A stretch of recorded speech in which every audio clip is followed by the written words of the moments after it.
please know that you are so much bigger than your architecture or design studies. You might think that you need to design buildings just because you studied architecture, but that couldn't be further from the truth.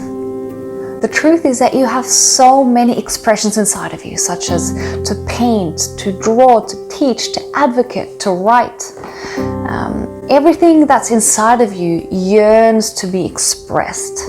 You have received these innate expressions as a gift. And because of that, doesn't it make sense that they are your gifts to give back to the collective? So use them. If you're watching this, I know that you have been having this idea inside of you for quite a while now, whether that's, showing your illustrations online, or your poetry, or your writings, or your unique voice, or your worldview in relation to a certain topic, or starting that vlog on YouTube. You've been dreaming about this for quite a while now, haven't you? But for some reason you haven't started yet, or you've been feeling stagnant, or you have been doing the work but you haven't put it online. Now, there are a few reasons for that. Number one, you studied architecture and that's why you think you have to do solely architecture related stuff, whatever that means. So just because you pop out of the box, you kind of think you're betraying architecture or something. Reason number two, you want it to be perfect. So you have this vision of this perfect Instagram account, this perfect vlog, and that's why you never get started, because you set your standards so high when you don't realize that to just get started, you are already enough for what you want to do. Instead of putting yourself out there and start expressing yourself, you invest a lot of time in your social media strategy, you pay $500 for this new camera, you hire a graphic designer for this professional logo, when all it needs is to just get started.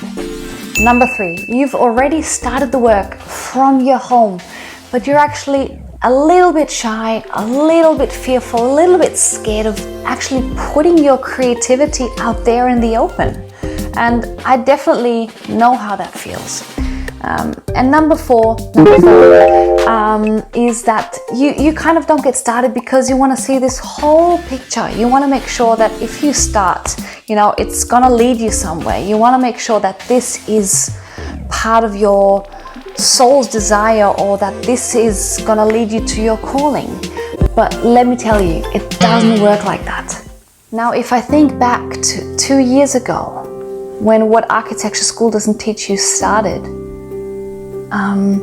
it started out in a very tiny room in Rotterdam. I was going through a breakup. I was at rock bottom. This was the only way to distract myself, and this was the only fun thing to do for me, to write. That was kind of my companion. I had no idea where that was going. I had no idea that 3 months later it would turn into my calling, and I had no idea that 1 year later I would become an author. So I had actually back in Rotterdam, I had articles ready, I had the online blog ready, I had everything ready, but I didn't put myself out there. I was so afraid to be seen and to be heard. Now I think the fear is normal, The fear is a sign that this is important to you. You don't have to know where this is going. The most important thing is that you express what's inside of you, that you start the process, and that you fall in love with the process. Even these days, I still quite don't know how I want my Insta profile to be, how I can best convey my character through my posts, how I can best convey who I am through my Instagram profile.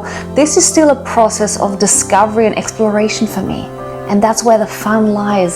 So I really hope that you will take this to heart, because it will, take you to places you might not expect. Trust the fear and, do it anyway. That's what I wanted to tell you. That's what's been on my heart. I would love to hear from you. What is this idea that you've been dreaming about? Even if you just have a fraction of ideas, let me know in the comments. Maybe we can brainstorm together. See you next time. Thank you for listening.